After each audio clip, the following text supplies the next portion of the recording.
Dumelang Botswana, hello universe. I am Chrisceldah Masole, and this is #Unfiltered, reclaiming our image. Cyberbullying does not leave bruises you can see. It leaves scars on identity, on confidence, and on how a woman sees herself in the mirror.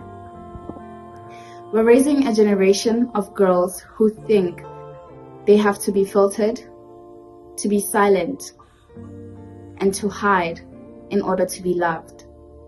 And so today I'm speaking directly to the bullies behind the screen. You are not funny, you're dangerous. Your words are violence. We see you and we hear you. And she is 18, so is she, and her, and us. Physically, mentally, and emotionally, we are different. Age does not have a look.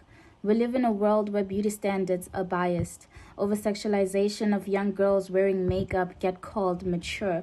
Purity culture and ageism. Society links value to youth for young women.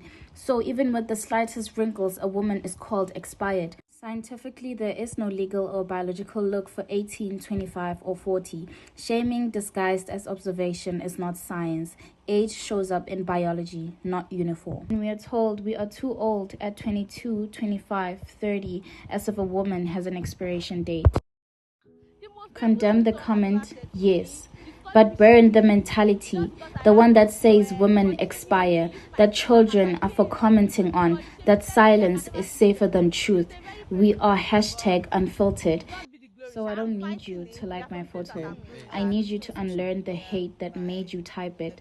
This is an official rejection of everything you were taught to believe about us. We are #unfiltered.